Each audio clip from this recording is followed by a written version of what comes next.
نحمدہ و نصلی علی رسولہ الکریم اما بعد۔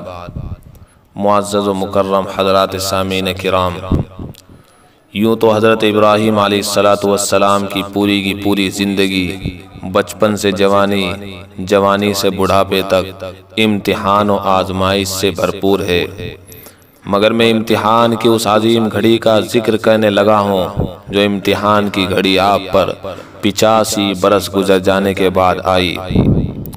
اور حضرت ابراہیم علیہ السلام کا مقام و مرتبہ کتنا عظیم ہے، اندازہ لگائیے آپ صلی اللہ علیہ وسلم کے بعد اگر کسی کا مقام و مرتبہ ہو سکتا ہے تو وہ حضرت ابراہیم علیہ السلام کا مقام و مرتبہ ہے، جن کے مقدس ہاتھوں سے اللہ رب العزت نے بیت اللہ کو تعمیر کروایا۔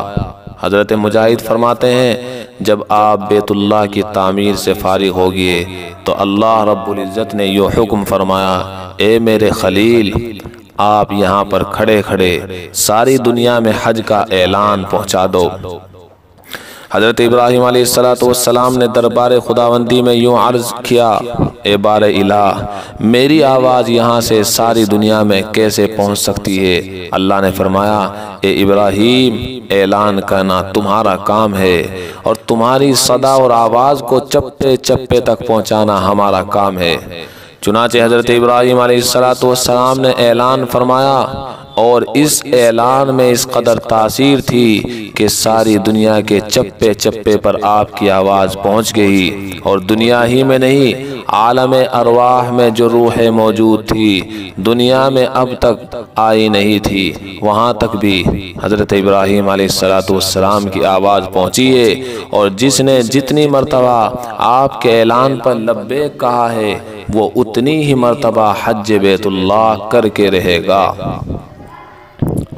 بہرحال یہ وہ ذات مقدس ہے کہ کفر و شرک میں جنم لینے کے باوجود نعرہ توحید کا پرچم ہر سو بلند کر ڈالا اور پس و پیش کی کوئی پرواہ نہ کی، حتیٰ کہ 40 دن تک اس دہکتی ہوئی آگ میں آپ کو ڈال دیا گیا جو گویا کہ آسمان اور فضا کو چھو رہی تھی۔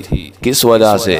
محض اس وجہ سے کہ اللہ کی توحید کا پرچم بلند کیوں کیا، نمرود کو دعوت توحید کیوں پہنچائی، مگر آگ ان کا کیا بگاڑ سکتی تھی؟ آگ بھی تو محتاج ہے حکم ربی کی۔ سامعین کرام، میں واقعے کو مزید مختصر کرتا ہوں۔ حضرت ابراہیم علیہ السلام اپنے وطن عراق سے ملک شام کی طرف ہجرت فرما رہے ہیں، ساتھ میں آپ کی بیوی حضرت سارہ اور آپ کے بھتیجے حضرت لوط بھی ہیں۔ ابھی درمیانی منزل مصر میں قیام ہی فرمایا تھا کہ وہاں کے بادشاہ نے بدنیتی سے حضرت سارہ علیہ السلام پر ہاتھ ڈالنا چاہا، مگر جو ہی اس نے ہاتھ بڑھایا اس کے ہاتھ شل اور لونجے ہو گئے۔ 3 مرتبہ اس بادشاہ کے ساتھ یہی معاملہ پیش آیا۔ بالآخر وہ یہ ماجرا دیکھ کر خوف زدہ اور متاثر ہو گیا، اور بطور ہدیے کہ اس نے ایک باندی بھی حضرت سارہ علیہ السلام کی خدمت کے لیے پیش کر دی۔ حضرت سارہ علیہ السلام نے وہ باندی حضرت ابراہیم علیہ السلام کو ہبہ کر دی۔ آپ نے ان کو اپنے نکاح میں لے لیا۔ اس طرح یہ چاروں کے چاروں ملک شام جا کر رہنے لگے، مگر لمبے زمانے تک آپ کے یہاں کوئی اولاد نہیں ہوئی، لیکن زبان پر کوئی شکوہ اور شکایت بھی نہیں تھا۔ جب آپ کی عمر 86 برس کی ہوئی ہے تو آپ نے دربار خداوندی میں یوں دعا فرمائی، رب حب لی من الصالحین، ربا مجھے نیک صالح اولاد عطا فرما دیجئے۔ رب ذوالجلال نے آپ کی دعا کو قبول فرمایا اور یوں بشارت دی کہ ہم آپ کو بردبار لڑکا عطا فرمانے والے ہیں، فبشرناہ بغلام حلیم۔ بچہ پیدا ہو گیا، بڑا خوبصورت نام رکھا گیا ہے اس بچے کا اسماعیل، مگر اللہ نے ساتھ ہی حکم دے دیا کہ آپ اپنی بیوی حضرت ہاجرہ اور اپنے اس اکلوتے بیٹے اسماعیل کو مکے کی بے آب و گیا وادی میں، جس کو وادی غیر ذی زرع قرآن پاک میں کہا گیا ہے، جہاں نہ پانی ہے نہ گھاس ہے نہ دانہ ہے، ایسے مقام پر چھوڑ آئیں۔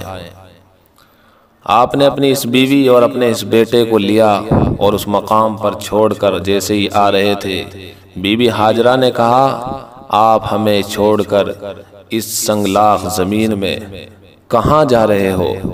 حضرت ابراہیم علیہ السلام نے اشارے سے کہہ دیا کہ اللہ کا حکم یوں ہی ہے، تو حضرت ہاجرہ پکار اٹھی، پھر ہمیں کسی کی کوئی پرواہ نہیں ہے۔ آپ اپنے بیٹے اور اپنی بیوی کو چھوڑ کر وہاں سے سیدھے ملک شام آ کر رہنے لگے۔ جب حضرت اسماعیل علیہ السلام چلنے پھرنے کے قابل ہو گئے تو آپ کو خواب آیا کہ کوئی کہنے والا کہہ رہا ہے کہ اے ابراہیم، اللہ حکم دے رہا ہے کہ تم اپنے بیٹے کو ذبح کر دو۔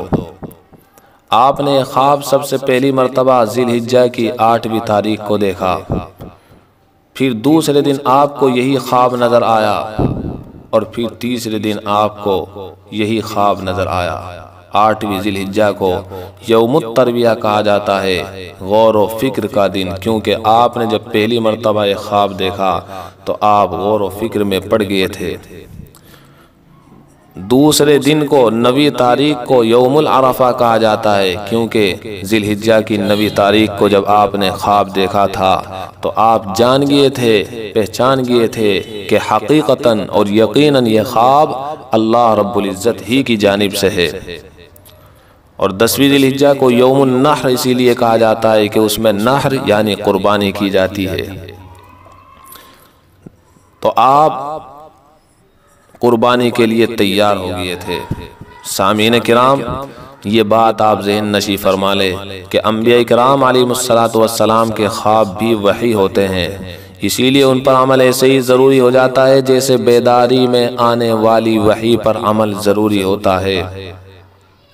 الغرض حضرت ابراہیم علیہ السلام دل و جان سے قربانی کے لیے تیار ہو گئے، مگر اس سے قبل کہ اپنے نور نظر کو ذبح کریں، حضرت اسماعیل علیہ السلام سے مشورہ طلب کیا، مگر چونکہ بیٹا بھی نبی کا بیٹا ہے نا، کیا جواب دیا ہے اس بیٹے نے؟ یا ابت افعل ما تؤمر ستجدنی انشاءاللہ من الصابرین۔ اے ابا جان، آپ کو جس کام کا حکم دیا گیا ہے آپ اس کو کر گزریے، انشاءاللہ مجھے آپ صبر کرنے والے بندوں میں سے پائیں گے۔ اندازہ لگائیے یہ جواب جس عمر میں حضرت اسماعیل نے دیا ہے، اس وقت آپ کی عمر صرف اور صرف 13 برس کی تھی۔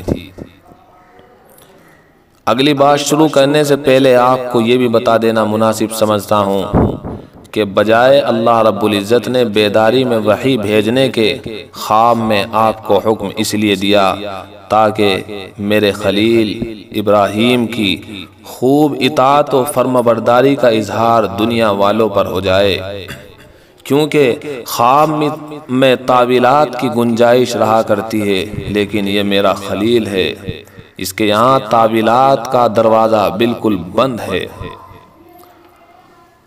تو سامعین کرام، حضرت ابراہیم علیہ السلام نے ذبح کی تیاری مکمل کر لی۔ حضرت ہاجرہ کو یوں کہا کہ بیٹے کے سر میں کنگھی کر دو اور بالوں کو مشک و عنبر سے معطر کر دو، میں اس بچے کو دعوت میں لے جا رہا ہوں۔ ہم دعوت سمجھتے ہیں کہ جہاں پر کھانا ہو، نہیں، دعوت بولتے ہیں جہاں پر بلایا جائے۔ اب وہ دعوت کسی بھی چیز کی دعوت ہو، اللہ کی طرف بلایا جائے، کھانے کی طرف بلایا جائے، دکان کی طرف بلایا جائے، اور چونکہ یہاں پر بھی اللہ رب العزت اپنے حکم کو ادا کروانے کے لیے بلا رہا تھا، یہاں پر آپ کی دعوت تھی، اسی لیے حضرت ابراہیم علیہ السلام نے اپنی بیگم صاحبہ سے فرمایا کہ میں اس کو دعوت میں لے جا رہا ہوں۔ حضرت ہاجرہ نے اپنے بچے کو تیار کر دیا۔ جو ہی یہ باپ پوت گھر سے باہر نکلے ہیں، شیطان آیا اور یوں کہا، ہاجرہ پتہ بھی ہے بیٹا کہاں گیا ہے؟ بیٹے کو حضرت ابراہیم علیہ السلام قربان کرنے کے لیے اور ذبح کرنے کے لیے جا رہے ہیں۔ حضرت ہاجرہ پکار اٹھتی ہے، بھلا کوئی باپ اپنے بیٹے کو ذبح بھی کرتا ہے؟ کہنے لگا شیطان، ہاں ہاں، خدا کا حکم ان کو آج یہی ہے کہ وہ اپنے بیٹے کو ذبح کریں۔ حضرت حاجرہ کے بیٹھتی ہے اگر خدا کا حکم یہی ہے تو بہت اچھی بات ہے، ان کو یوں ہی کہنا چاہیے۔ جب یہاں پر شیطان کامیاب نہ ہو سکا تو باپ پوت کی راہ میں آڑ ہو گیا اور حضرت ابراہیم علیہ السلام کو یوں کہنے لگا، اے ابراہیم، خواب میں غلطی بھی تو ہو سکتی ہے، خطا بھی تو ہو سکتی ہے، آپ خواب پر نہ جائیے، اپنے اس ننھے منھے بیٹے، اکلوتے بیٹے کو ذبح نہ کیجیے۔ حضرت ابراہیم علیہ السلام کہہ دیتے ہیں، قسم خدا کی یہ حکم اللہ ہی کا ہے، میں ہر حال میں اس حکم کو ادا کروں گا۔ یہاں پر بھی اس کو کوئی کامیابی نہیں ملتی۔ اس کے بعد اسماعیل علیہ السلام کے پاس جاتا ہے کہ پتہ بھی ہے تمہارے والد کہاں جا رہے ہیں؟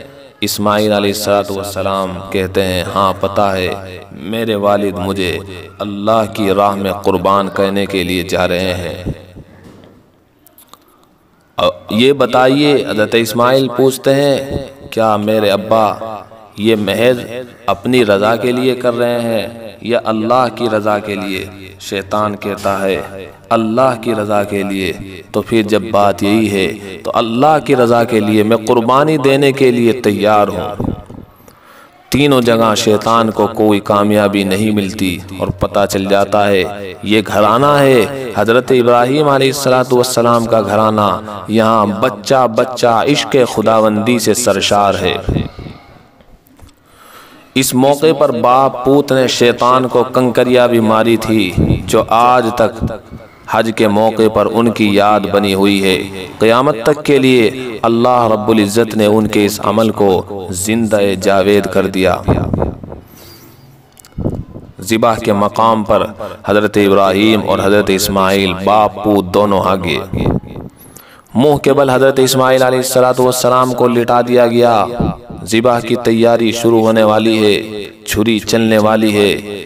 حضرت اسماعیل علیہ السلام ابا جان کو یوں کہتے ہیں، ابا جان، چھری چلانے سے پہلے میرے ہاتھ پاؤں کو باندھ دیجئے، کہیں ایسا نہ ہو کہ خون کی چھینٹیں آپ کے کپڑوں پر پڑ جائے اور آپ کو ناگواری ہو، یا کہیں ایسا نہ ہو کہ آپ کے کپڑوں پر جب خون کے دھبے و نشانات میری امی دیکھے تو وہ غمگین ہو جائے۔ اور ہاں ابا جان، جب گھر جاؤ تو میری امی کو میرا سلام بھی کہہ دینا۔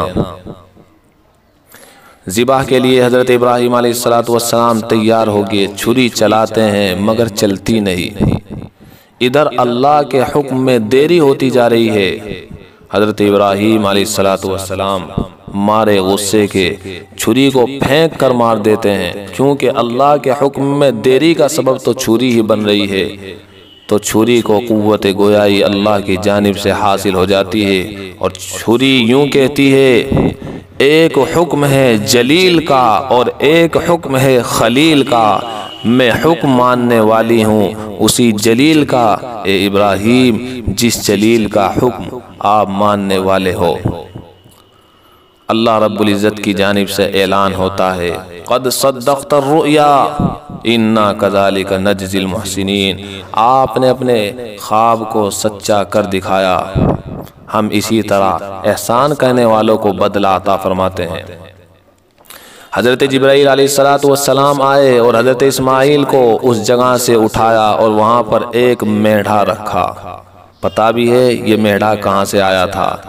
40 سال تک یہ میڑھا جنت میں چرتا رہا، اور یہ وہی میڑھا ہے جس کو حضرت آدم علیہ السلام کے بیٹے حابیل نے اللہ کی راہ میں قربان کیا تھا، اور اللہ نے حابیل کی اس قربانی کو اتنا پسند کیا تھا کہ ان کے اس میڑھے کو جنت میں محفوظ فرما لیا تھا۔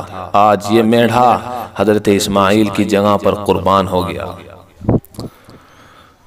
ایک روایت میں آیا ہے کہ آسمان اور زمین کے فرشتے جب یہ منظر دیکھنے لگے کہ باپ اپنے بیٹے کو ذبح کر رہا ہے، دھاڑے مار کر رونے لگے، اور سب نے یک زبان ہو کر یہ کہا، اے اللہ اس شیخ پر اور اس بچے پر رحم فرما دیجئے۔ یہ دیکھ کر حضرت جبرائیل علیہ السلام کی زبان سے نکلا اللہ اکبر اللہ اکبر، اور حضرت اسماعیل کی زبان سے نکلا لا الہ الا اللہ واللہ اکبر، اور حضرت ابراہیم علیہ السلام کی زبان سے نکلا اللہ اکبر وللہ الحمد۔ یہی ہے وہ تکبیر تشریق جو ایام تشریق میں سنت قرار دی گئی اور آج تک باقی اور ساری ہے۔ محترم سامعین، یہ پورا کا پورا واقعہ ہمارے لیے کس قدر عبرت کا سامان ہے، اور ہمیں سبق سکھا رہا ہے کہ بندہ مومن کو اللہ کی محبت میں ہر شے قربان کرنی پڑتی ہے، تب جا کر اللہ کی دوستی اور اللہ کی محبت حاصل ہوتی ہے، ورنہ تو نقلی محبت تو ہر کسی کے پاس ہے۔